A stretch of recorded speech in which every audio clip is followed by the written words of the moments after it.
Hello, Kevin.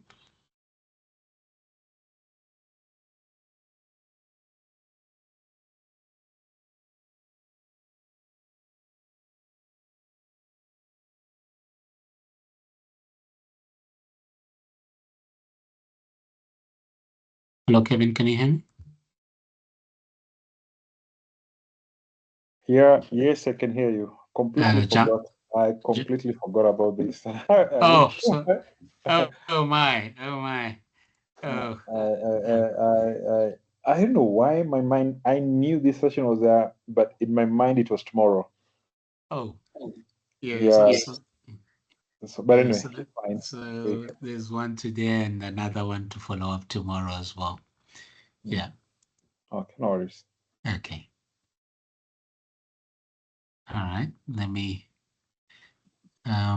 also send just some reminders to more people to join in our chat groups, and then we can kick off.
Okay, trying to pull people in.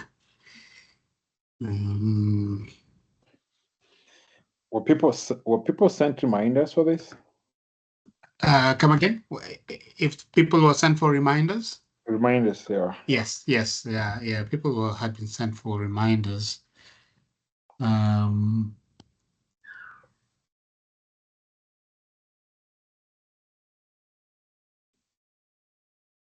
uh,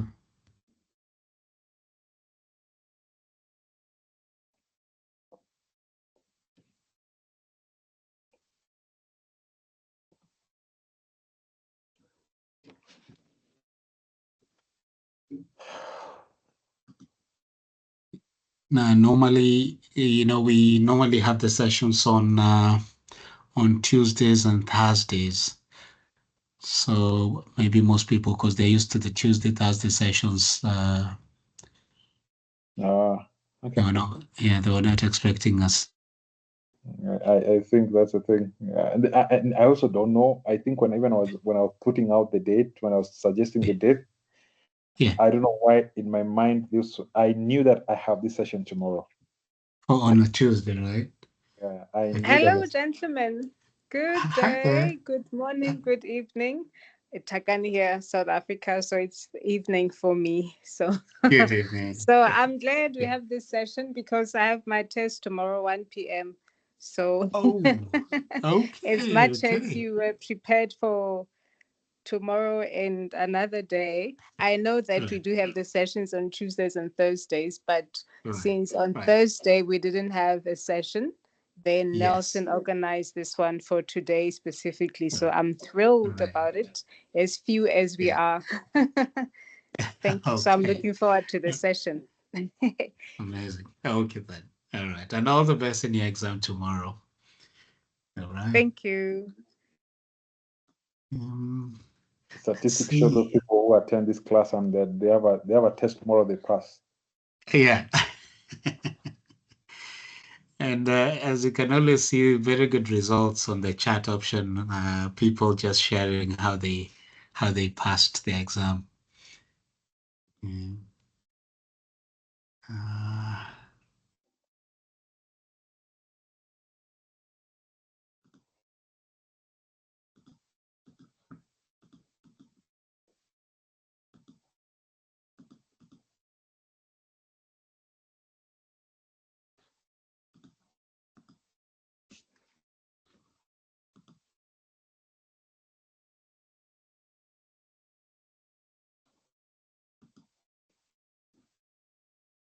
okay.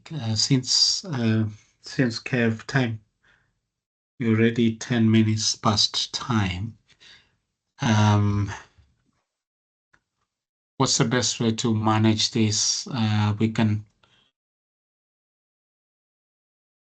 we do more of questions or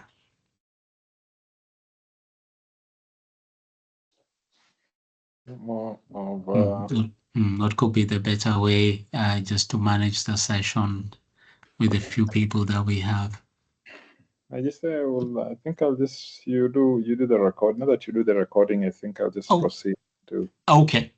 Then that's and fine. just Yeah, proceed we and do can work the with the do recording. the Yeah, entire. Then we will catch up. sounds good. Sounds good. Mm. Okay, thank you. Okay, over to you, Kev. All right. Yes, thank you.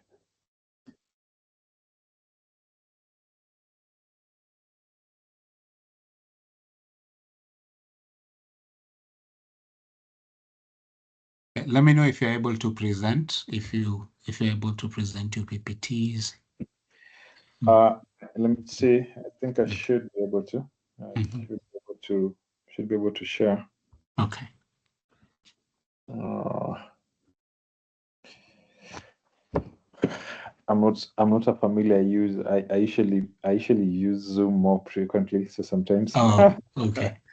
sometimes the sharing option I struggle a little bit. So you guys will bear with me. I'll get there. I'll get there. I'm sure. No worries. No worries. There's some patience there.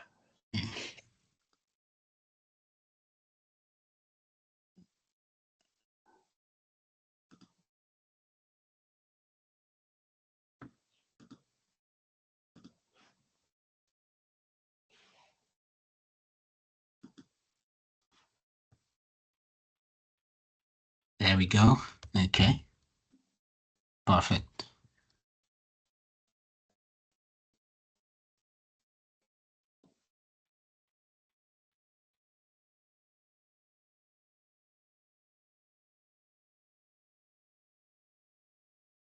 I'm just trying to make sure that I.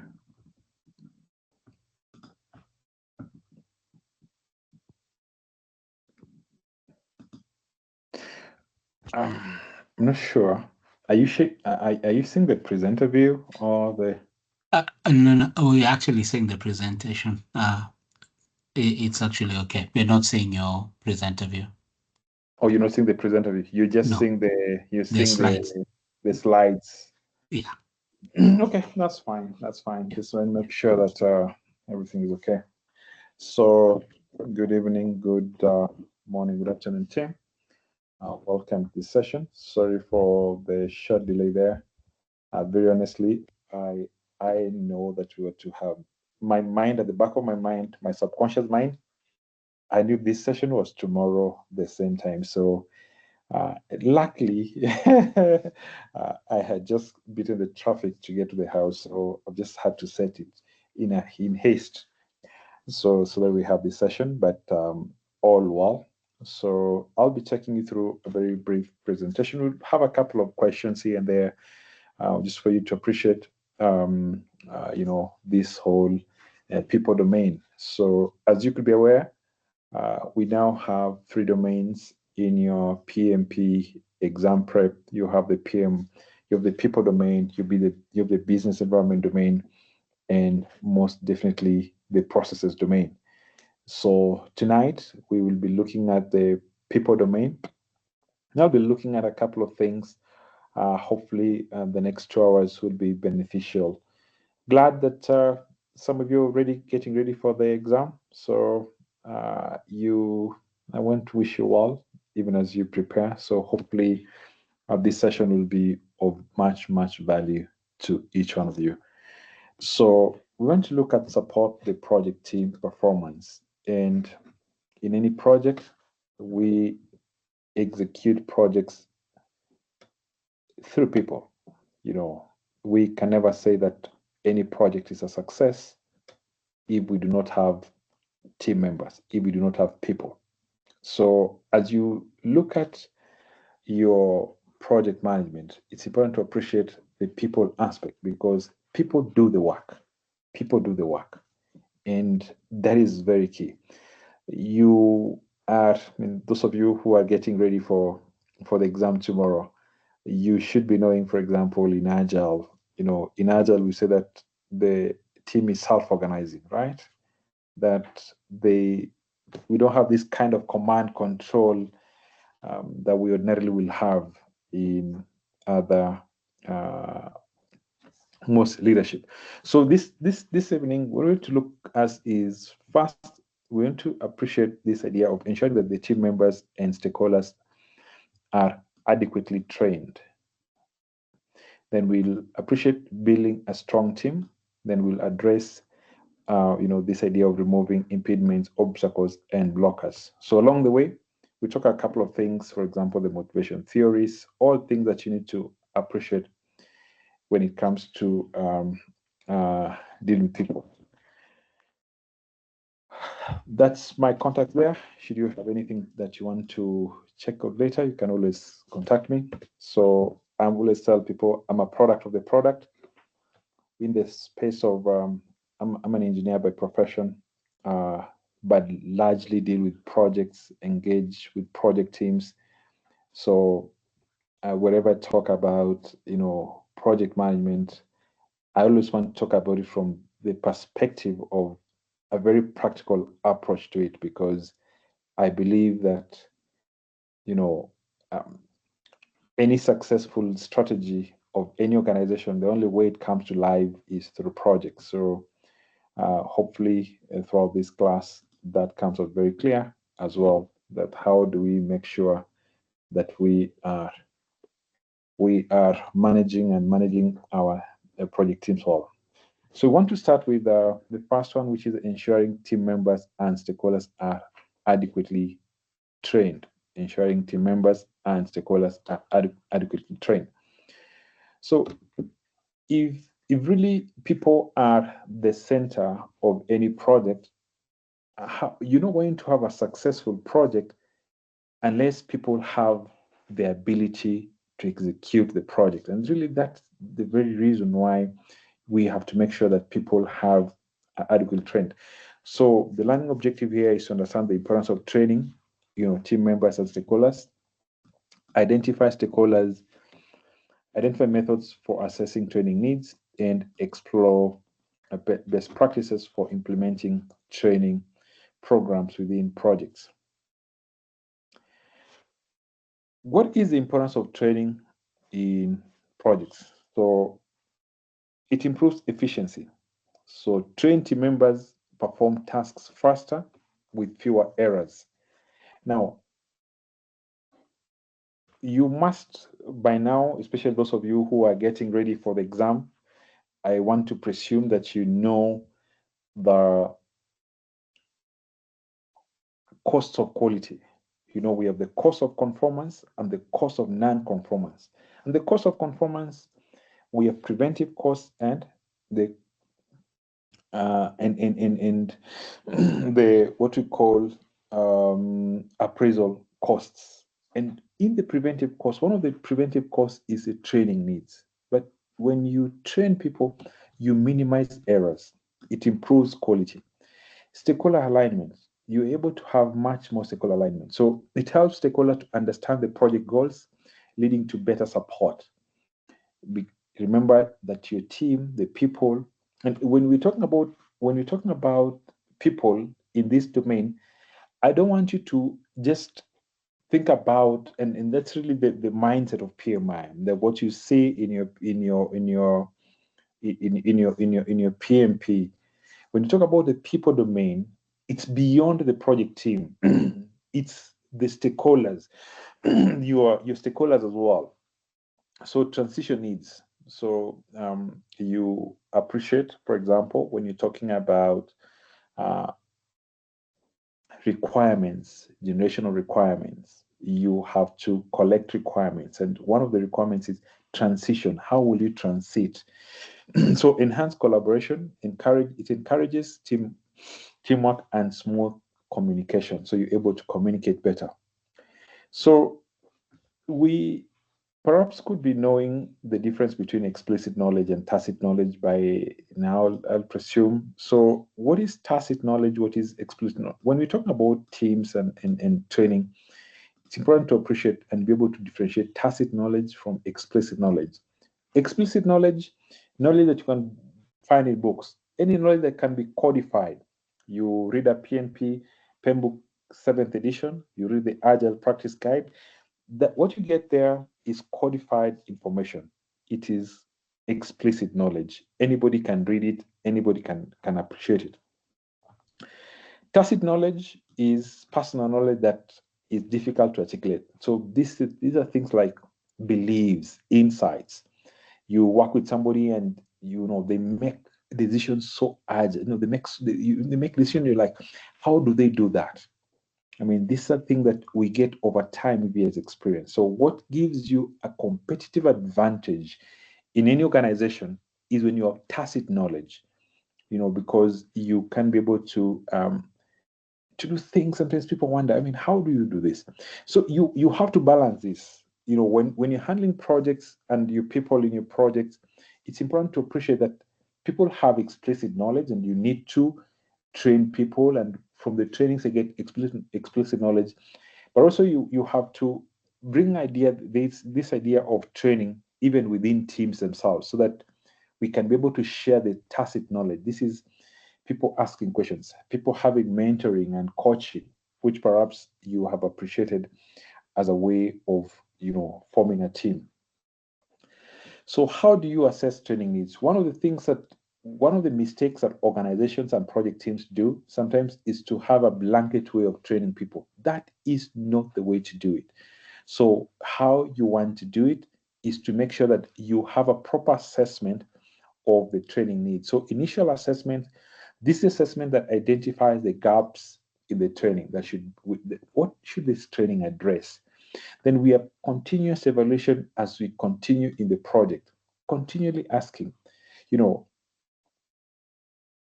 is the team executing at its level best? Is it something that we need to appreciate on the be able to deliver? So training needs can change as the project evolves, and sometimes at different points of the project, you'll find that the project has a different need, and sometimes you want to make sure that those needs are addressed on the go. So continuous evaluation allows project managers to identify any new gaps, and we can be able to appreciate.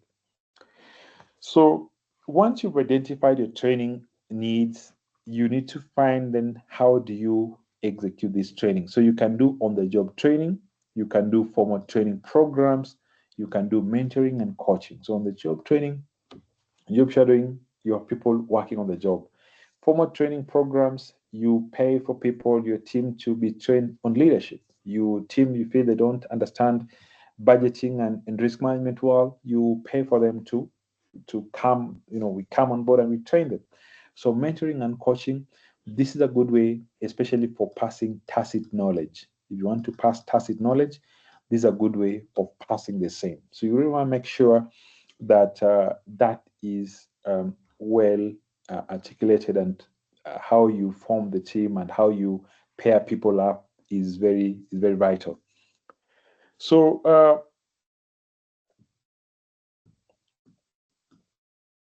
when we talk about training, we will say that just looking at the training of your team members, but also other stakeholders.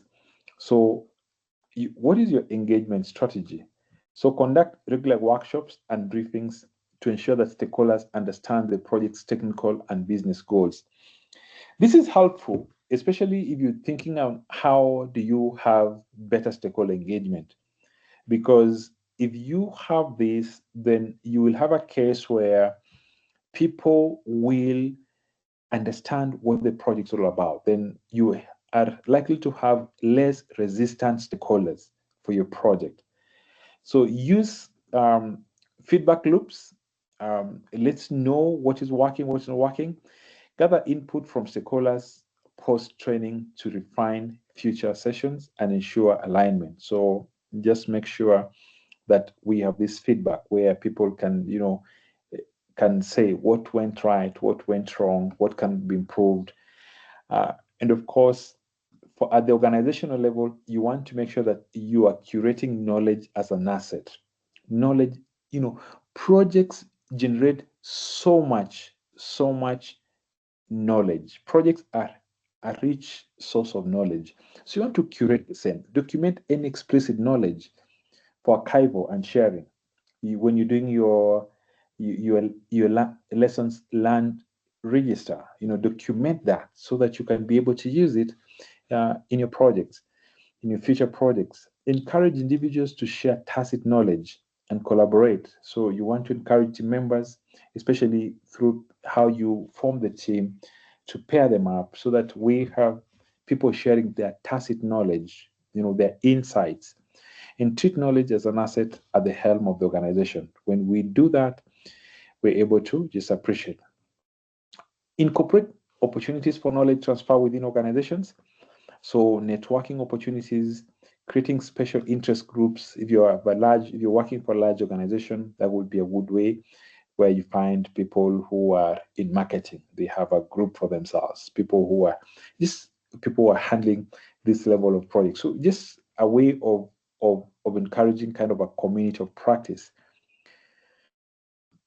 Training, job shadowing, or work or job shadowing can be, of course, be very helpful in that what we say. So if you're looking at organizations and knowledge management for your team, we have 3 levels of knowledge. We have the individual level, we have the project level, and we have the organizational level. You want to treat each one of them with some level of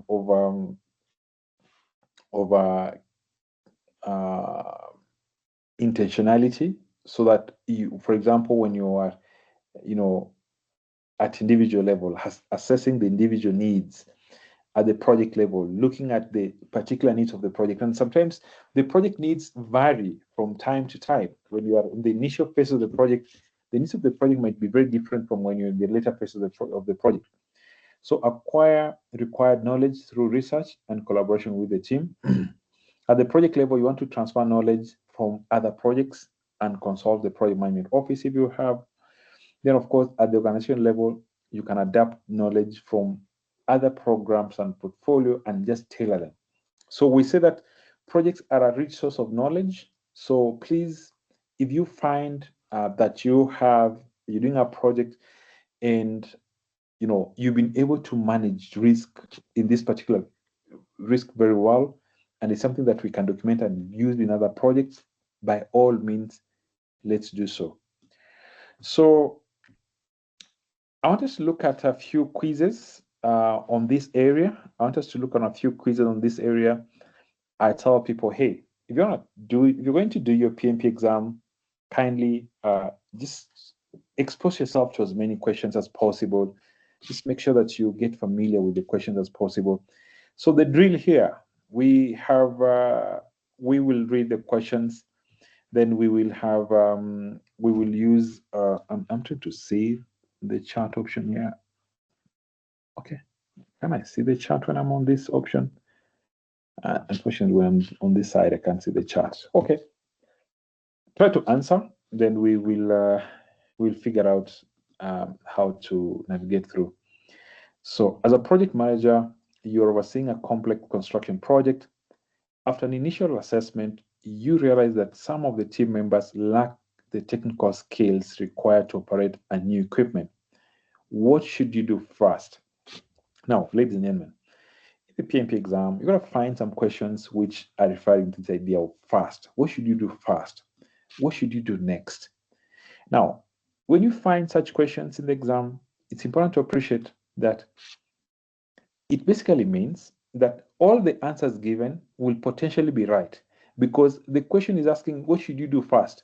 So it means that all these answers are potentially right answers, but the examiner is asking you what should come first. So pay close attention to in the exams when you have such questions, because it basically means you have right answers, all of them. We just want what should be done first. So A, assign the tasks to more experienced team members. B, provide on-the-job training for the team members. C, delay the project until they acquire the necessary skills. D, hire new team members with the required skills. So on the chart, you can put your answers, can see the charts, but I presume that most of you selected B. That is a correct job. So provide on-the-job training for the team members. So they assign tasks to more experienced team members. I don't think that's a better way of handling a team. You want people to learn, so that would be a bad way of handling the team. Delay the project until they acquire the necessary skills. Until when will they acquire the necessary skills if you don't train them? So hire new team members. So your PMP exams are, I would like to say that they are not so complex, they're not so hard, but please pay close attention to what is the question asking you and pick answers which are, they show some level of leadership and collaboration in many times. So your team is implementing a new project management software. During the first phase, some team members struggle to use the tool, affecting project efficiency. What is the most appropriate action as should be taken? The first one, escalate the issue to management. Number B, revert to the old project management tool. C, conduct additional training sessions on the new software. D, replace the team members who cannot adapt the new tool. I'll presume that most of you can talk about C. Now, because we're dealing with trading, sometimes it's gotta be easy to put, because these are just questions tailored around this area. It will be easy. Remember, in your exam, you don't know when this might be number 160, and question 159 has really thrown you off balance. So this question might look easy, but when you're in the exam, adrenaline rush, and also one of the things I tell people, hey, just make sure that you be calm in the exam. Maintain speed. Sometimes people fail the exam not because they did not understand things, but because they didn't manage their time well. So time management is going to be a very key in the exam. Kindly keep manage your time well during the exam. Again, this is my reasoning as well. You might find question one, the first, question 100 is very difficult. So you spend 5 hours digesting this question, and there's another easier question that is just what question one is as easy. So just make sure that you manage your time well during the exam. It's a key area that most people struggle with. But being in this session, I will just want to urge you to manage your time well. You're managing a remote team working on a global project. You find that some of the team members in different regions struggle with collaboration tools. What is the best way to address this? A, arrange a virtual training session on the tools. B, limit collaboration to team members who are proficient in the tools. C, ask the team members to learn from each other. D, assign external consultant to handle the tool-related tasks. I don't know what you guys have chosen, but I'll presume that most of you will select A, which is the correct answer. Virtual training session will provide all team members with the skills needed. So, I mean, ask team members to learn from each other. That's this is something that we can do, but what if the team members really don't? A number of them do not understand. So provide the training first. So training is basically what this is all about. So a project you're managing requires strict compliance with the industry regulations. You notice that some team members lack familiarity with these regulations. What is your next step? A, provide regulatory compliance training to ensure everyone is up to date. B, assign regulatory tasks only to team members who are familiar with the regulations. C, inform the team members that they need to self-study on regulations. D, request for additional resources to manage compliance separately. So again, I guess that most of us appreciate that is just on training. So easy questions, not so difficult, but sometimes I tell people, unfortunately, when it comes to the exam, you really need to make sure that easy as they might look, the adrenaline rush during the exam sometimes can make you even lose very easy marks that you can easily get. So let's look at the second topic here, which is building a team. Building a team. So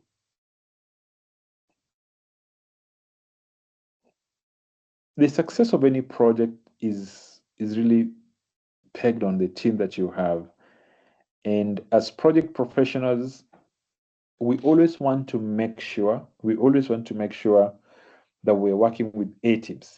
That is our interest, that we find ourselves in an A team. But you see, teams are not inherently high-performing teams, right? So you have to understand. So here, our learning objectives is basically to understand the team dynamics, to identify the key skills for team building, as well as to apply effective techniques for team building. So it's a couple of things that we want you to appreciate and look at.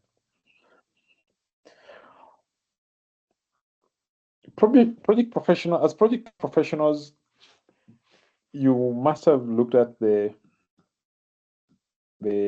talent triangle. You have your power skills, you have your business acumen, and you have your ways of working. And power skills talk to the leadership aspect. So we use our power skills for basically for collaboration, for leadership, for communication, for innovation, innovative mindset. We use them to create a high-performing team. We use them to be better leaders. We use them to persuade people. We use them to make sure that the team is we are casting the vision for the team. And that's really basically what power skills are all about. So you should be, you could be aware of the leadership competencies.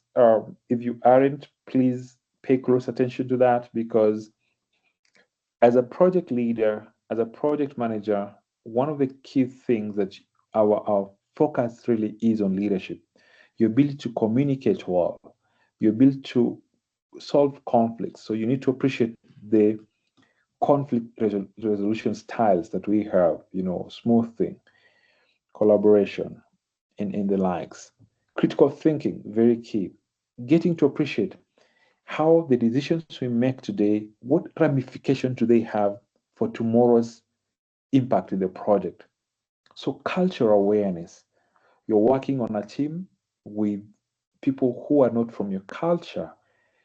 In project management, we now appreciate that projects are more global. So I am working in Uganda. I could be having somebody from India on the team. I will be having somebody from Nigeria on the team. We have different cultures. You will find that you're a Christian. You're working with Muslims. You're having a meeting, and a Muslim wants to go to their prayers, for their lunchtime prayers. So that cultural awareness is something that we need to appreciate.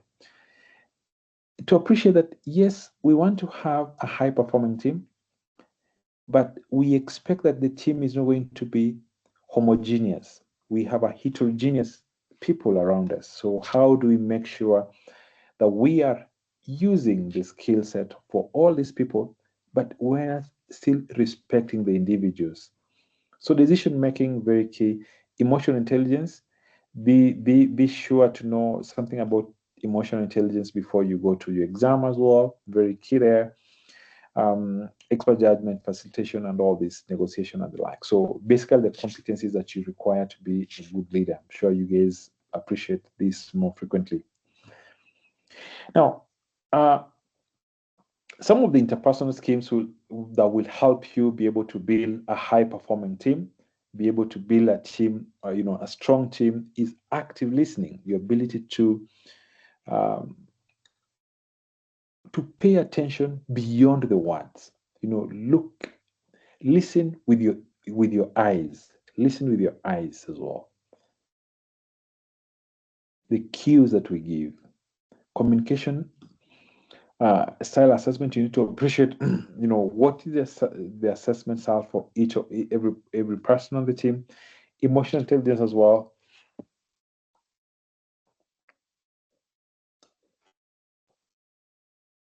Influencing motivations, skills, and all those things that make us to be good leaders.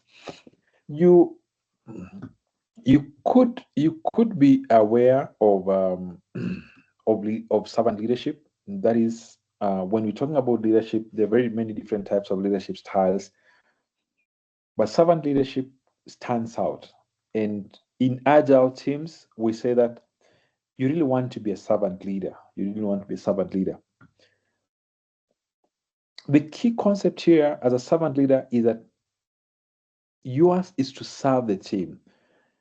In respect to the people domain that we're talking about here, is how do we address the needs and development of the team? How do we see that which people cannot see about themselves? So provide coaching and training, remove any work impediments. The team is your engine for the project, really, but you want to make sure that they are performing at the level best. So how do we get rid of any impediments, anything that can slow down work, anything that can affect the progress of work? How can we make sure that we get rid of it, or we remove it from the way? So focus on accomplishments, and also encourage every team members to be a servant leader, so that the more servant leaders we have on the team, the better. If you're developing a team, then it's important that you understand that you want to have cohesion in the team. And good leadership will facilitate bonding between the project team members. And it is your responsibility as a project leader to appreciate, each person knowing their strengths. So team building activities that can build, unity, trust, empathy, focus, etc. They're very helpful. So, and this can be very informal or very formal activities. I'm sure we have been involved in, team building activities. It could be brief, they could be extended, they could be facilitated by yourself or a professional facilitator. So, whichever way that you approach it, really is what can your budget accommodate. So, sometimes if your budget can accommodate a lot, why not? By all means. So, you also want to understand the stages of team formation. Please don't go to your exam without understanding the Tuckman stages of team development, because you potentially are going to get a question on this area. So Tuckman stages of team formation: forming, storming, norming, performing, and adjourning. Get to understand what is happening at each of these phases. But most importantly, what what is expected of you as a project manager? Remember, the exam, you are the center of the exam. As a project manager, what decision will you make? So what is your leadership at this point?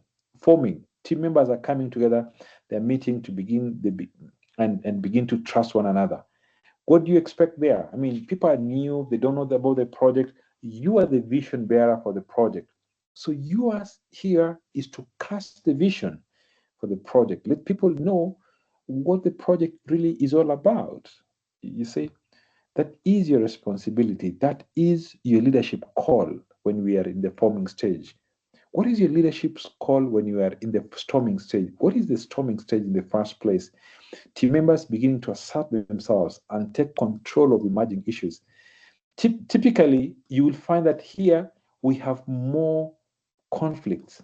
So we'll find that we have more conflicts in the storming stage. So when you are at the storming stage, yours is to make sure, first and foremost, to appreciate that conflict is not bad. Conflict is very good in projects.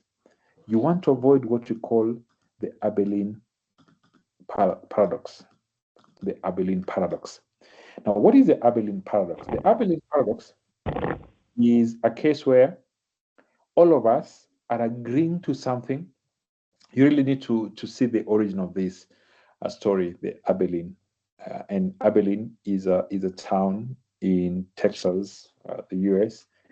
And one evening, one Christmas, very early in the 1940s, a family sets out. The man of the house says, "Hey, I mean, we're all seated here, bored. Can we go to Abilene, right, and to have some ice cream?" I mean, Abilene's about 50 miles from where they are. In the 1940s, the cars don't have ACs. It was a very hot day, so they all jump into the car to go to Abilene. And um, Jeff and the wife, and they had the parents who were in the house, the kids, and they all decided to go to Abilene. And when they come back, long story short, when they come back to the house after going to Abilene, now back in the evening, and says, "That was I mean, why did we go to Abilene? Honestly, I did not want to go."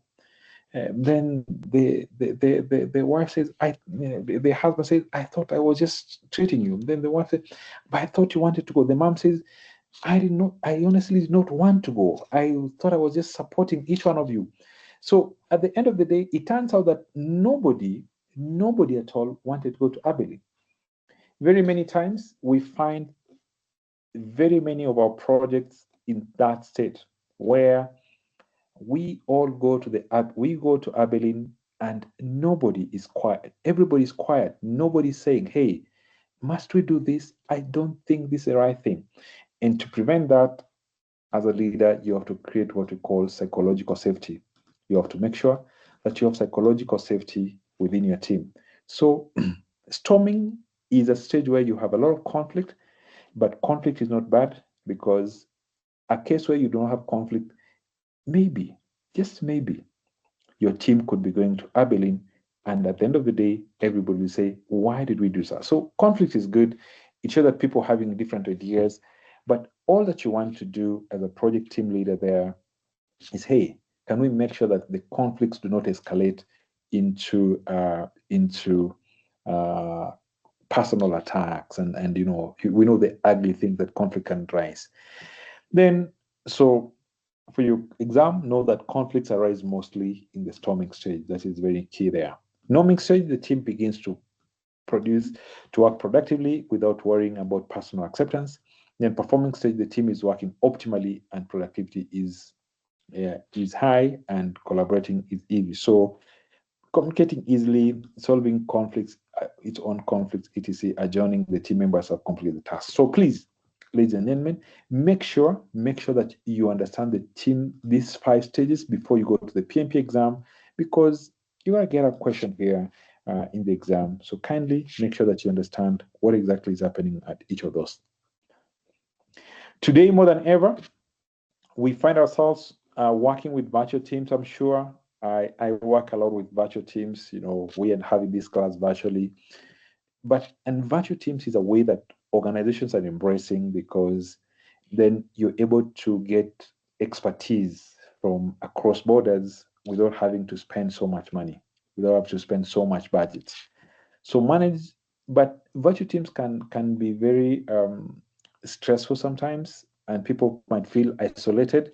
So manage the engagement by focusing on the team dynamics, transparency, the accountability, and attention to effective communication. You want to use effective tools, video conferencing tools, to make sure that the team is working together, and most definitely enable visibility of the work. It's important to use, it could be valuable to use dashboards. You can use electronic Kanban style boards, etc., just to be able to visualize work across the team. So you want to manage the risk of feeling isolated. Sometimes it does happen when you're having, people working across different parts of the globe, to feel like they're not part of the main team. So try to minimize this. Good practice I've seen in some organizations is to have, virtual teams be collocated, even if it's once a year. Let's come together, let's work together, let's have dinner together. That makes a sense. We feel like we're part of the team. Focus on shared commitments and team goals versus individual accomplishment.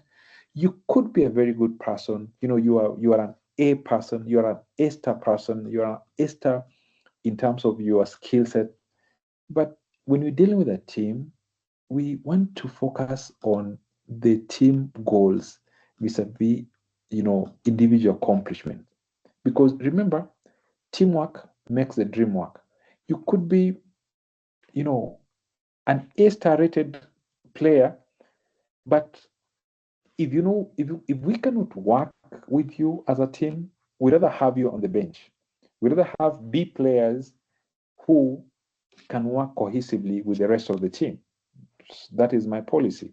So, and I think in projects, the ability for people to work together, to work collaboratively, is much, much better, much, much valuable than, having these people who had A-started players, but they cannot work with the rest of us. So instill a sense of shared commitment to the project. You can start with having a team charter. Let's have a shared goals for the project. Adopt behaviors that reinforce collaboration and promote visibility, and enable the team members to self-organize and be accountable to deliverables. So just make sure that we're focused on, yes, we want you to be very good at what you're doing, but you being very good at what you're doing, if you cannot work with the rest of the team, then unfortunately, you are of less help to us as a person. So when we're dealing with teams, it's important to appreciate if a team is co-located, Co-location means that we are in one place. So if we were having this session in one conference room in South Africa, in Ghana, in Kenya, then we say that we are co-located. So where possible, co-location is the best. If possible, this is the best that you want to have for your team, because we are together. We are working together. Co-location has very many benefits. We can interact. There's that human interaction. We can have what we call osmotic learning. Osmotic learning is where Jeff comes to me and says, "Hey, Kevin, I'm trying to print this document and I'm getting it wrong. I'm getting these things, all mixed up." Then I ask Jeff, "Have you checked the printer setting? Maybe the person who left it left it at, on landslide or portrait. You can try to adjust the setting. I'm sure you gotta make it." Jane, who is sitting next to us, she's not part of the conversation, but she's just hearing this. Um, 1 week down the line, Catherine comes to the office and asks Jane, "I'm having trouble with this printer." And remember, Jane didn't know about this, but because she had previously this conversation between myself and Jeff, now she can also, she learned something. She didn't think that it was valuable then, but now it's valuable to her. So that's what we call osmotic learning. So factor in the environment and location of the team performance, and foster meaningful interaction to support autonomy. So always to make sure that we want the team to be as autonomous as possible to make decisions, and that is how we create a high performing team. Empower the team to feel a sense of ownership to the work. One of the things that practically I found very key is when people feel empowered, when people feel autonomous, they make better decisions, they have less conflicts, they take much ownership of the work. So empower team members to feel a sense of ownership of the work, to make decisions collaboratively and share the responsibility. We want to prioritize team unity over individual contributions. So the individual contributions are good. We're not saying that you want to have mediocrity from the individuals, but what we're saying is that let the individual contribution not be the only thing that we're looking at. Can we prioritize team unity as well? The team unity is very key. Grant autonomy to the teams and to show trust, inspire, and boost productivity. The goal, of course, is for the team to recognize their power and influence. So at all times, that is very, very key. We've talked about the Abelin effect. Create a sense of psychological safety. Psychological safety is very powerful when it comes to leadership. You want to be, I don't know if you've been in a room where, the meeting ended and the boss was present and they asked, "Hey, anybody with a question?" And nobody answered, nothing. Nobody. Then when you go out, everybody's like, feels like they're disgruntled. You're like, there was a chance to speak up, but nobody wants to speak up when they know that if I speak up, it will be used against me next time, right? So that is a case where you have no psychological safety. So psychological safety is a condition required for high performing teams. It's a state where people can be themselves, people can speak up, people know that if I speak up, my speaking up will not be used against me. My opinion, my vision, my point of view will not be used against me in the next promotion, in the next salary increment. So health work setting will create an embraces diversity. Embraces diversity. They're built on trust and mutual respect, and also, of course, it encourages ethical decision making. Now let's look at the somebody's mic needs to be muted. I'm not sure whose mic is that. Please mute your mic. Thank you. So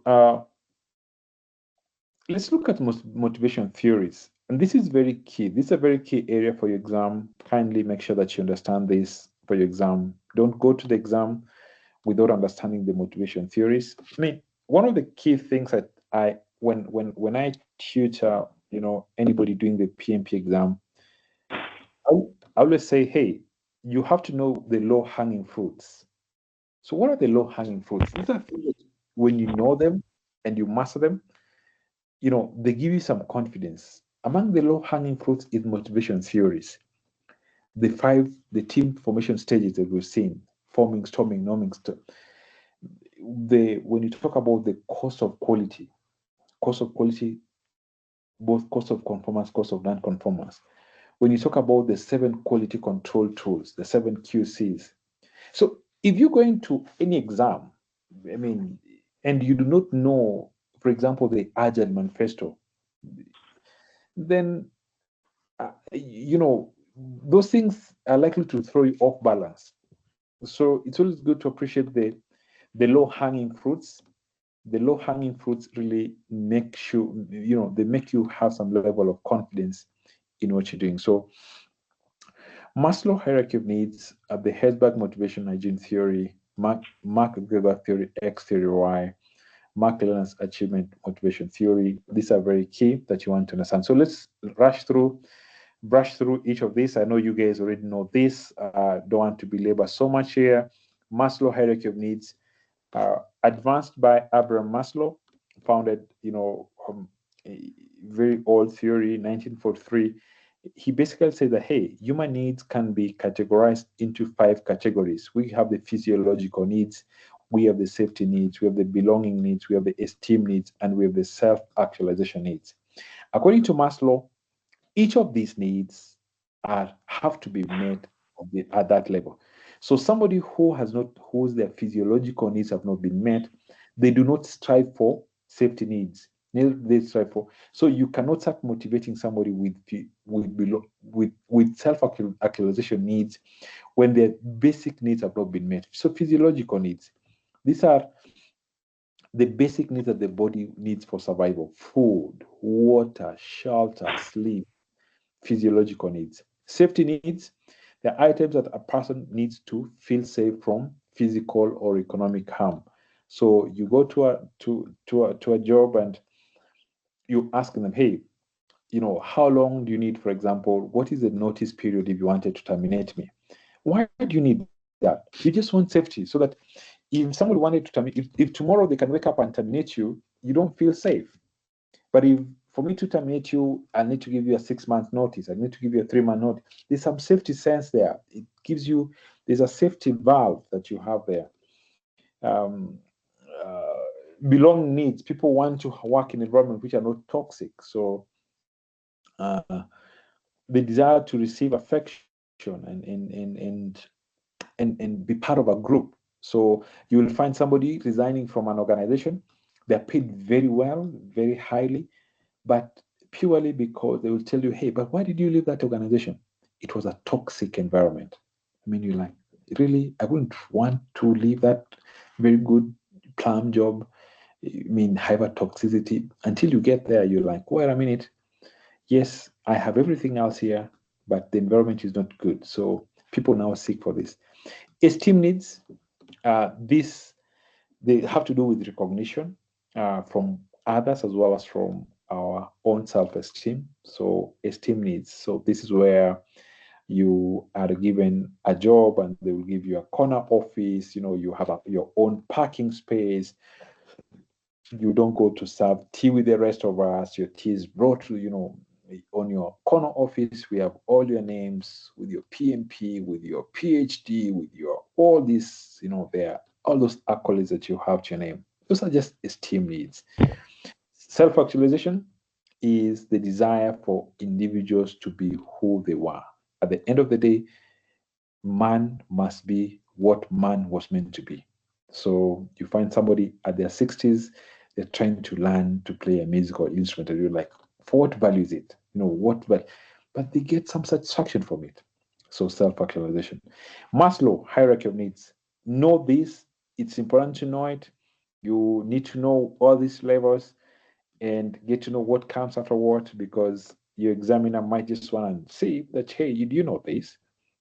We have the 2-factor theory, Herzberg motivation theory. Basically classifies motivation, workplace factors into two elements. We have hygiene factors and motivators. Now, according to Herzberg's motivation theory, what Frederick Herzberg says is that we have hygiene factors, and hygiene factors, they do not motivate you, but what they do is they prevent you from being demotivated. They prevent you from being dissatisfied with your work. So, for example, salary. If we are compensating you for for the services you're rendering, but we're compensating you at market rate, anybody else could compensate you at that rate. So, if we underpay you, then you are dissatisfied with your work. You will be using our internet to look for the next best employer. So it is not a motivating factor, it's a hygiene factor. Work environment, that the work environment is nice, that there's no toxicity in the that is a hygiene factor. It prevents you from being dissatisfied and not necessarily does not necessarily motivate you. What are motivators? Frederick Herzberg says that motivators are in the content of the work itself. That people feel they're fully engaged. You've not hired me as a project manager, but you're just giving me clerical work. That when I do work, I feel recognized for what I'm doing. That there's a chance for me to grow in the organization, to advance. When I go and get my PMP, I feel like tomorrow I can advance and become, something better in the organization. Those are motivators. Those are motivators. So for your PMP exam, just get to understand what is the difference between motivators and hygiene factors. If you're given a factor, can you be able to match and say if it's a motivator or if it's a hygiene factor? Now, do not be confused when you hear hygiene factors. Sometimes people think hygiene factor is about cleanliness and all. There's nothing correlated to that when it comes to this theory. It's all about work factors, what creates motivation and what creates, prevent people from being dissatisfied with their work. We have Mark Greger's theory X, theory Y. Mark Greger's theory X, theory Y. Again, this is more of a mindset of how you think. Theory X is a bad theory. Theory Y is a good theory. Theory X basically says that, hey, human beings, you dislike work, that human beings generally dislike work. That imagine a theory says that, hey, that you cannot work unless I am there to whip you up, unless I'm there to see what you're doing. So workers dislike work and avoid work. People avoid increased responsibility. People need to be directed. People need to be micromanaged for them to deliver. So theory X mindset, people who have a theory X mindset, they will be more authoritarian. They will be more of, those leaders who will always want to micromanage you, which is not a very good perspective. Theory Y, on the other hand, is people want to actively be engaged. Workers actually seek satisfaction. That they actually people don't require direction. Once you give people a good environment, all that people want is space for them to make decisions autonomously. So theory X, if you want to manage the team well, then theory Y is a good theory, especially when you want to create a high-performing team. Theory X, again, as the name suggests, it's an X theory. It's a theory that you don't want to have. It's already wrong. Then finally, for your exam, you want to be able to understand the Mark Leland's achievement motivation theory. Again, this was advanced by David Mark Leland, and he said that, hey, human beings are motivated by primarily three things: achievement, power, and affiliation. So people who are motivated by achievement, for example, as the most common, dominant factor that motivates them, they will have a strong sense of, wanting to accomplish challenging goals. So these are people that you want to give challenging goals. When they accomplish them, praise them, give them accolades for that.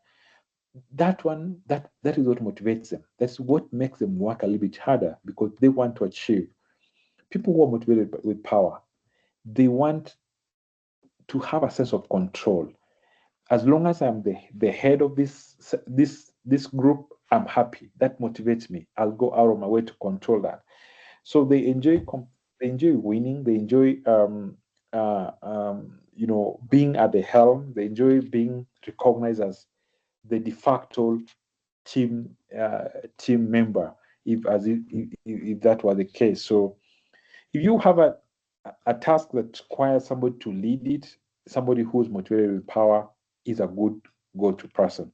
Affiliation, these are people who want to belong to a group. They want to be liked. They want to they basically will they favor collaboration over competition. So if you want work which is, where a team to excel, then these are people that you don't want to give individual tasks, but rather you want to put them in a kind of a group kind of setting that will become helpful to them.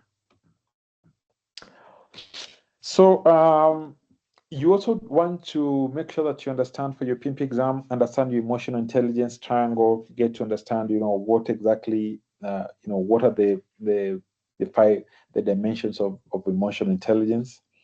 A good reference could be anything around Daniel Goleman, any of his books around emotional intelligence, amazing books there. So we say that your IQ will get you the job, your EQ will get you fired. So as you go up the ladder, you find that EQ will be very key, will be very, very important. This is about relationship. This is about leadership. This is about listening. This is about how you communicate. This is about empathy. It's about basically your emotions, the emotions of other people, and using that to make decisions, So one of the key things are, when I take people through these classes, the entire module, the entire series, mine is how can you be a good decision maker? Because I strongly believe that at the helm of leadership, at the helm of all this is proper leadership. And as a good leader, you must be able to manage your emotions and understand the emotions of other people. So the notion that this notion of EI or EQ was developed in the 1990s, of course, and the large advocate of this has been Daniel Goleman, very good books around there. So the person side includes awareness, self-regulation, and motivation. Then we also have interpersonal side, which we have the interpersonal side, which comprises social skills and empathy. So self-awareness, this measures how well you know your own emotions in a variety of situations. Self-regulation defines how well you can control your emotions. Motivation is basically describes the intrinsic reasons for achievement. Hey, you started this PMP because you wanted to, advance your career, and sometimes life beats you. Life happens. And when life happens, a person who has high motivation will still know that, hey, I started this, I still will go forward. I have to finish. So there's a strong motivation to finish this course. And I believe that most of you for being in this session, definitely that is perhaps a goal. Empathy is how well you feel, you can read and understand the emotions of others. And finally, social skills that address how well you can build the relationships and rapport with other people. So that is more on this. Please don't go to your PMP exam without understanding the emotional intelligence and understand really, those domains, the 5 main components of emotional intelligence: your emotional self-awareness, self-regulation, motivation, empathy, and social skills. Don't go to the exam without understanding the motivational theories when you're talking about the people domain, because that is so fundamental. Don't go to the exam without understanding your leadership styles. Servant leadership, for example, get to understand it and all. So those are a couple of things that you really want to make sure that you check before you sit for your PMP exam, because your examiner gonna throw a few things your side around this area. So we have some pop quizzes here. Let's see if we can get the right answers. You are managing a project where several team members have been completing their tasks below expectations. You decide to use the Maslow hierarchy of needs to improve their motivation. Which of the following actions aligns with addressing their safety needs? Which of the following actions aligns with addressing their safety needs? A, providing opportunities for professional growth and development. B, ensuring job security, health benefits are emphasized to alleviating worries about their future. C, creating a sense of belonging by encouraging team members and teamwork and collaboration. They recognize their achievements publicly to boost their esteem. So that question basically is asking you about the Maslow hierarchy of needs and you being able to know, the physiological needs, the safety needs, and all what they are. So in that case, the correct answer is to B, ensuring that the team, because remember, at the second level of that, we had safety needs. We had safety needs, and basically safety needs, according to Maslow hierarchy, focuses on job security, stability, and health, emphasizing job security and benefits directly addresses these needs, which are the foundation for any team members to feel safe and perform effectively. So again, your exam can ask you when it comes to motivation theories, your exam can ask you any question around motivation theory. Just make sure that you understand those motivation theories. So for example, when you're understanding the physiological needs, just good to understand what are there. So if you're given a question, can you be able to understand where this falls in? One of your team members is motivated by achieving high standards and prefers challenging tasks that allow skill development. According to McClelland's theory of needs, which of the following needs does the team member likely to exhibit? Which of the following needs does this team member likely to exhibit? Need for affiliation, need for achievement, need for security, need for power.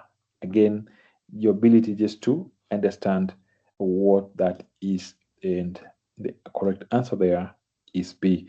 So McClelland's theory of needs identify the need for achievement as the desire to accomplishment and personal growth, and the team member seeking challenging tasks to demonstrate competence achieving high standards is indicating the need for achievement. So again, this affiliation, this is people who want to work largely in groups. There's no need for security. Need for power, these are people who want to control. They're more aligned to wanting to control things. You're leading a high stress project and you sense tension among team members. How can you use emotional intelligence to improve this situation? So A, ignore the tension and push the team to accomplish the project. B, schedule a team meeting to discuss stressors and find ways to reduce them. C, allow team members to work from home to avoid direct contact. Then D, change the project deadline without explaining why. Of course, I guess that should be straightforward for each one of us. I think scheduling a team member to discuss stressors to find the reduce them is more of a proactive way. Now, one of the things that just as a key, just to help some of you who are preparing for exam and very soon, maybe as you read now, one of the things that you'll find is that your PMP exam it's a very practical exam. It's going to be asking you questions that you will easily relate to in your workplace. I want you to learn to select questions which are, answers which are proactive. They talk about proactivity. Whatever that you have proactivity as a project manager, you should be proactive. You should be proactive. So don't answers which are very absolute, ignore, do this, or the project manager must, they tend to be the wrong answers many times. So when you're looking through the answers, I want you to gravitate more to answers which they demonstrate some sense of the project manager is being proactive. The project manager is being proactive because really the PMP expects you as a project manager to have some level of proactivity, to be a proactive person in the project, and really that is what the project looks at. So I want you to learn to do that. With that piece of advice, you will find quite a number of answers correct in the exam. You want to make sure that you shift your mindset to be a person who is proactive in finding solutions, to be a person who is proactive in your leadership style, to be a person who is proactive in engaging the stakeholders. So it's more about proactivity. That is what the exam expects of you. That is what the course expects of you. That is what in real life is expected of you. So finally, we want to look at manage project issues and impediments. However well we plan our project, however amount of detail we plan, even when we have planned to military level precision, there will be issues that will come up in our project. We're going to have conflicts. We're going to have a stakeholder who's going to be a pain. You're going to have, a risk that, comes up and it slows down work. So anytime we have anything that will slow down work, that is an impediment. Anytime we have something that's going to stop work, that is going to be a blocker. Anytime that you have a risk which materializes and becomes, whatever risk materializes, it becomes an issue that is going to slow down work. So you really, as a project manager, you really want to make sure that you have all these things set out and knowing how you're going to deal with them. So obstacle removal is one of the key things that you as a project manager, you as a servant leader, that's one of your key responsibilities, to make sure that we're trying to minimize, to remove obstacles, to remove impediments so that the team can deliver. So remove obstacles, make sure that we are working towards the team delivery. But you need to understand, for example, if we have a conflict in the team and it's slowing down work, so we have to think, hey, how can we make sure that we are working around with the team so that we can manage the team so that the team is able to still deliver at its level best. So an issue is a condition or situation that may have an impact on the project objectives. Of course, an impediment, we say that this is an obstacle that prevents the team from achieving its objective. It's also known as a blocker in this. So anytime that we have an issue, we need to have it logged in an issue log and make sure that we are trying to resolve the issues as fast as possible and have timelines for the same. So we have seen this before. Not seen this. We have discussed this before. You guys know that we have risks. Risks are focused in the future. They can be positive or negative. Again, risk management. This is one area that you again cannot go to your exam without not understanding it, because that will be wrong. Because the examiner is going to ask you a couple of questions on risk. You need to know the difference between qualitative risk analysis and quantitative risk analysis. I am hoping that you all know, because if you don't, please make sure that you know before you sit for the exam.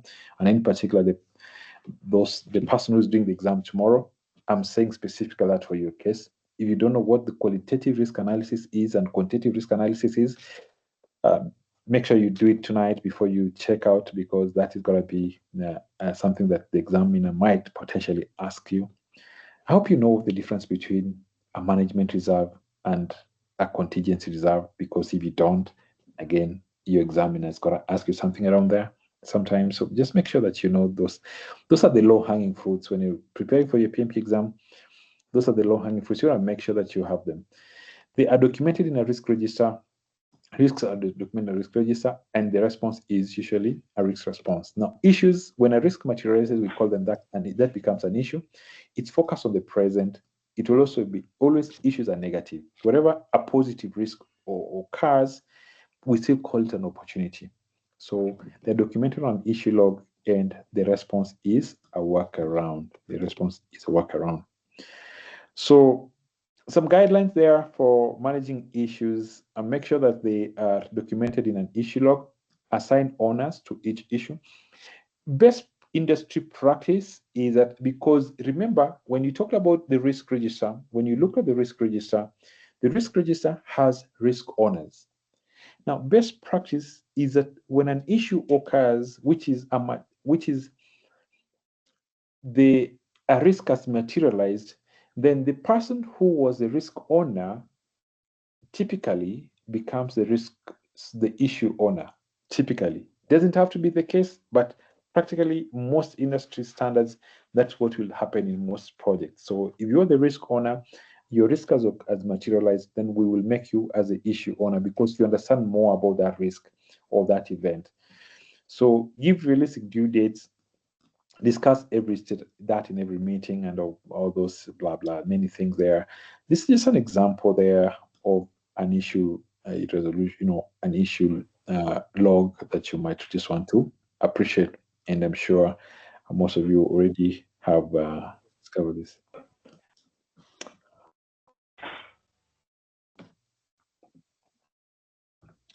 So when you are dealing with the impediments using Scrum, you want to discover the problem or cause of the impediment of the issue, then of course solve it. So the Scrum Master will be responsible for finding the resolution and will be concerned with the parties. Often this will involve dealing with the conflict somewhere in the organization, or the resolution can also help the organization grow agility.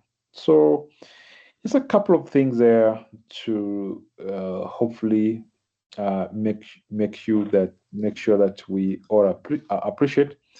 If you want to think about impediments, always try to track the impediments. You want to reprioritize your product backlog and use your daily stand-up meetings well. When, for example, you're looking at now, if you go into the exam tomorrow, I hope you understand the 3 questions that you have to answer in a daily stand-up. Hey, what did we do yesterday? What are we planning to do today? What is potentially likely to slow down work? What is likely to make us not achieve today's goals? When you're asking that 3rd question, we're asking, what are the potential impediments in our work today? Then the Scrum Master, the team lead, who's meant to be a servant leader, your responsibility is to try to remove any impediment. So that if we know what is potentially likely to slow down our work, then you're going to help us to make sure that we don't have that slowdown. You want to be a servant leader. You want to be a servant leader when it comes to these impediments. And that, ladies and gentlemen, basically marks the end of that presentation. Gotta do a few quizzes here. Quiz 1 there. You are managing a project, and during the daily stand-up meeting, one of your team members informs you that they are unable to continue working on a critical task because a key software tool has crashed and the IT has been delayed and IT support has been delayed for several days. The issue is preventing the entire team from moving forward. What should you do first to address this impediment? Escalate the issue to a senior management for immediate resolution. Ask the team members to find a workaround while waiting for the IT support. Submit a change request, adjusting the project timeline. Prioritize the issue and engage with the IT support to expedite the fix. Okay, I wish it was seeing your charts, but I'm not able to see your chart, so I'll just go ahead there. The correct answer there is D. And prioritize the issue and engage with the IT support to expedite. Now, look at that. That is a more proactive way of dealing with that problem. Escalate. Now, I want you to remove from your vocabulary this idea of escalation. Now, we're not saying that in project management we do not escalate. Most definitely, we escalate. In the exam, questions, answers which are pointing to escalation generally tend to be not the correct answers, because you cannot be escalating everything. Then why do we have you as a project manager? As a project manager, you are meant to be proactive. Proactivity again. So I want you in the exam, wherever you see an answer which is talking about escalation, please pick such answers with a pinch of salt. Pick such answers with a pinch of salt. Of course, definitely, when you're looking at the risk response strategies, one of the risk response strategies was to escalate when it's beyond you. But you really want to make sure that it's beyond you before you can escalate in the context of the exam. So just to, it's a word of caution to those of you who are about to sit for the exam, especially tomorrow. You got to see some answers which are talking about escalation. Please pick such answers with a pinch of salt. You don't. I'm not saying that there will not be cases where escalation is the thing that you should do, but I want you to pick that with a pinch of salt. Before you select escalation, just make sure that that is the most correct answer. Chances are very high it's not going to be the case. The second question, in a project using Agile methodology, you notice that the team has been consistently failing to meet the sprint goals due to recurring bottlenecks in a test phase.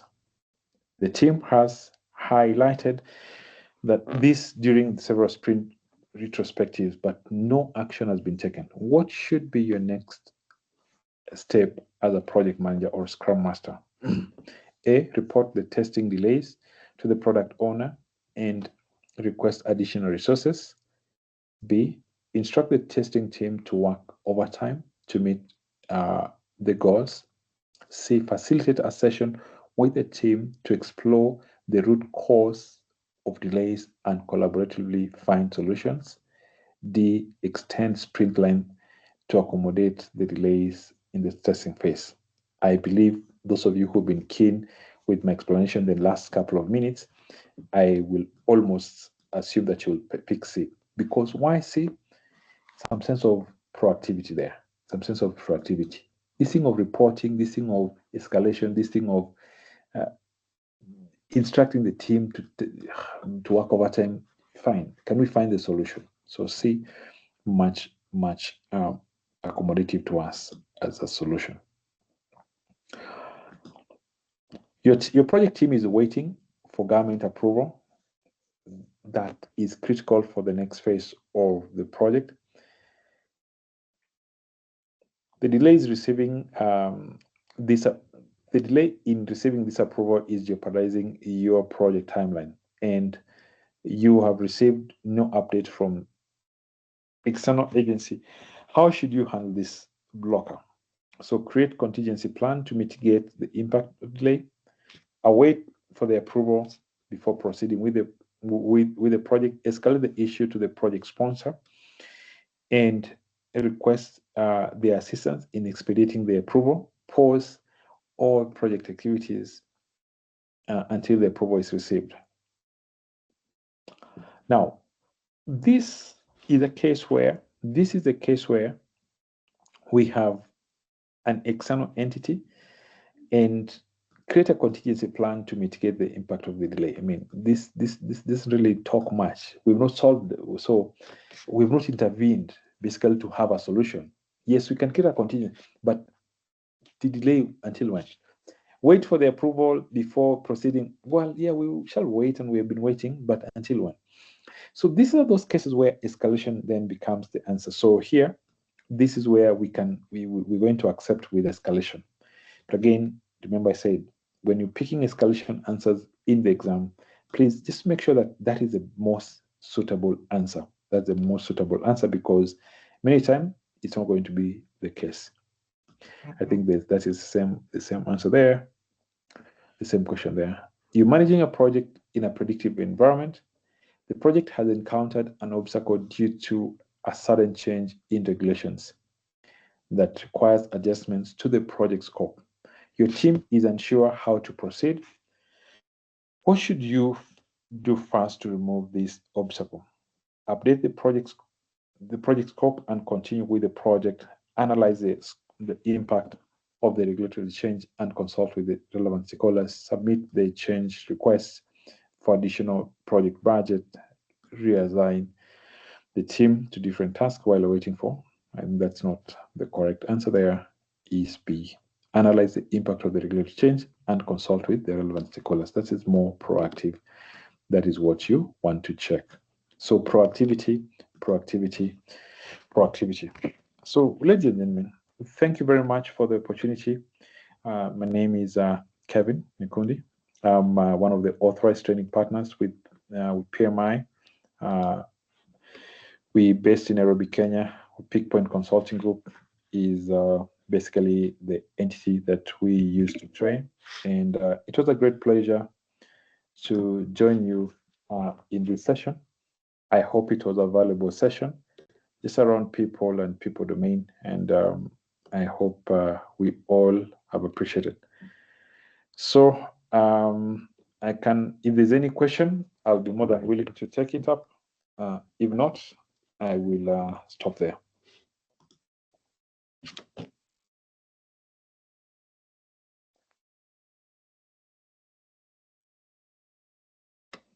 Thank you very Hello, much, sir. Kevin. Yeah. Go ahead. Okay, thank you so much. So I have a quick question. You spoke about escalation. Could you kind of provide some examples in which one has to escalate an issue, like through, like, I mean, like from the test point, like where you think in a test, in a scenario base, you think it's better to escalate an issue? Thank you. Okay. The thing is this: when you're dealing with escalation, one of the things, and I'm sure you guys are, because most of you you've already done your PMP revision group. Sorry, your exam prep. You must have talked about governance. Governance is very key in project management, and all projects must have governance. And the value of governance is, we want to know where does the buck stop. So as a project manager, we will tell you that, for example, if there's a change in a project and that change is going to cause a variation, a cost variation, or a time variation of anything above one 1 million, for example, dollars, or so we will, that becomes your threshold. So if it becomes more, so as a project manager, maybe you have the right to make a decision of a variation of up to 5% of your budget. If there's a decision that you have to make that is going to affect the project beyond 5%, then you have to escalate that. So then escalation comes in handy. So when we're talking about governance, and decisions have to be made, so we have that chain of escalation. Now, those are the only cases where we expect in the exam. So in the exam, the point is this: as a project manager, it is your responsibility to make project decisions. You don't want to escalate everything.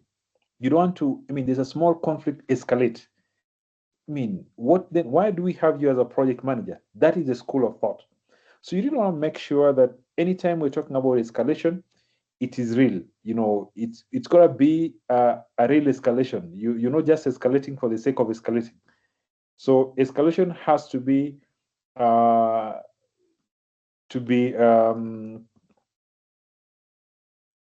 things which are beyond you as a project manager. And one of the things I tell people when it comes to the exam, many times the exam is expecting you as a project manager to have some sense of you're the person. You're really you're the project don. So don't again escalate everything. But of course, definitely, also when you talk about risks, you must have looked at we have 5 risk responses for both positive and negative risks. So in either of the two, escalation is a risk response strategy. So either positive or negative risks. Anything that is beyond you as a project professional, as a project manager, you can always escalate that as well. Is that okay? So that is the only time that you get that you actually share your sorry when you can escalate. Otherwise, ordinarily, you do not escalate. You want to make decisions. That is what proactivity calls upon you, and especially when you talk about the people domain, where you're the vision bearer. Thank you, sir. Thank you. Okay, somebody was asking on the chat, my WhatsApp number. I put the WhatsApp number there, so you can always reach me out there. Just putting my LinkedIn, so that in case of anything, I try to be responsive as much as I can possibly be. So I have also put my LinkedIn page, my LinkedIn, a link to my LinkedIn page, so you can always connect. I see another question up. There's a hand up. I don't know if it's that Uche, somebody. Yeah, good evening, all. Yes. Yeah, thank you so much, sir, for a wonderful presentation. My name is Uche. I'm calling from joined from Port Harcourt, Nigeria. I have 2 questions concerning the risk. When the risk has taken place and is now an issue, okay, you said at every point in time we should be proactive. But when an issue has taken place, what is the first thing that we're supposed to do? Is it to document it? That's one. Then number 2, for a project manager, when do we maybe escalate something to the project sponsor? Is it only when we don't have money, or when we need more resources? I just need clarification on these 2 issues. Well, when a risk happens, the first thing to do is always to document it. The thing is this: whenever you have an issue, it's like a risk. Risk. Whenever you identify a risk, the first thing you want to do is to document it in the risk register. Whenever an issue happens, the first thing that you want to do is to document it in an issue log. And the thing is this: anything that you do not document, you rely on your memory, you will forget tomorrow.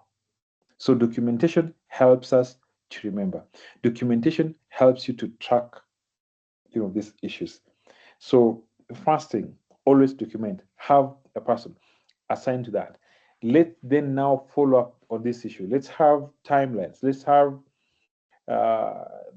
so maybe that's not what you do on your project, but good practice. Hey, this risk, can we document it? Documentation helps to track things. Documentation helps to have people who are assigned those duties, and we can always know. Now, when do you escalate to the project sponsor? Again, the best thing I always tell people, please make reference to your what is it? The governance structure. What is it that the governance structure talks of? Because governance structure, that's why we have governance structures in projects. The governance structure says who is responsible for what. What decision can the project manager make? What decision can the the person senior than the project manager, if there's anybody within the project, make. What decision has to be made by the final person. Even the CEO sometimes cannot make a decision. They have to go to the board. So that is governance. And in projects, we say that we want governance. We don't want to have over governance because that we can have a very bureaucratic system. But the thing is also, we also do not want to have under government, where we have zero governance. That is not a good approach. We always want to have governance within the project. Thank you so much, sir. Okay, thank you.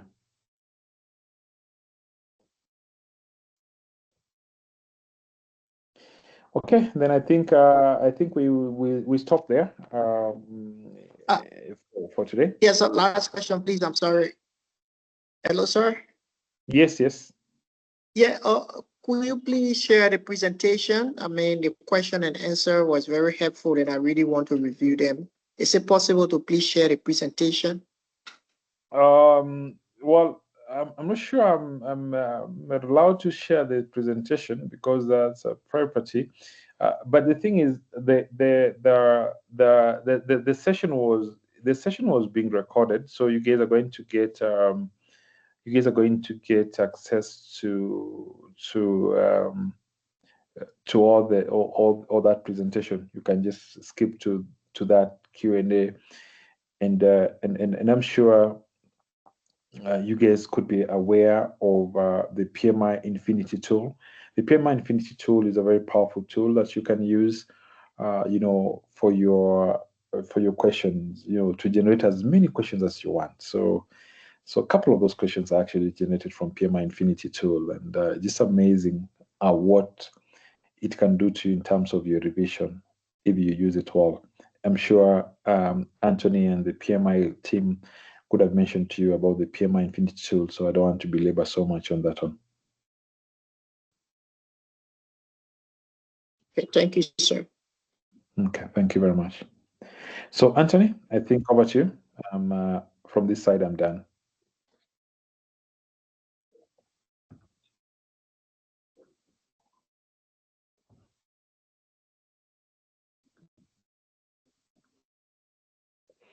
Anthony, over to you.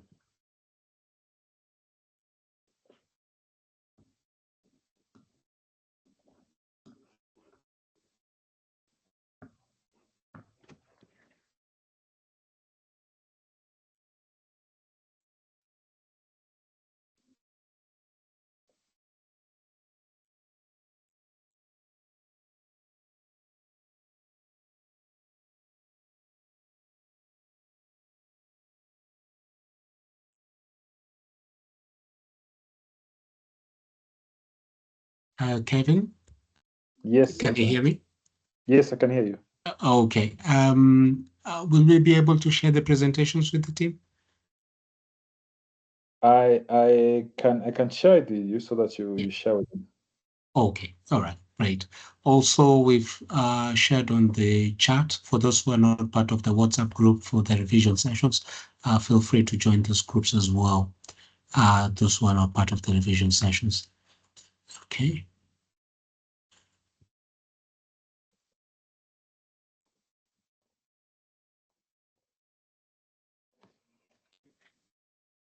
Today is Monday. Hello, Mr. Charles. Please, how often are we meeting on this our training? All right. So normally we have our sessions on Tuesdays and Thursdays. Yeah. We held today's session because last week we were not able to have the Thursday session. There was one session that we missed. Yeah. Okay, that's the one I know. We have a few. That's why I was like about 40 minutes behind. Sorry about that. Yeah. No problem, sir. Thank you so very much. Okay. All right. All right. Thanks again, everyone, and also thank you to our ATP lead, Mr. Kevin Nyakundi. If there are no further questions, then we will wind up today's session. Stay tuned for tomorrow's session as well, and also we'll be sharing for the Thursday session. Thank you, everyone, and have a great evening. Thank you Thank so very you. much. Have a wonderful evening as well. Thanks, guys. Thank you. Thank Have you. a great day. You too. Good. Bye-bye. Bye.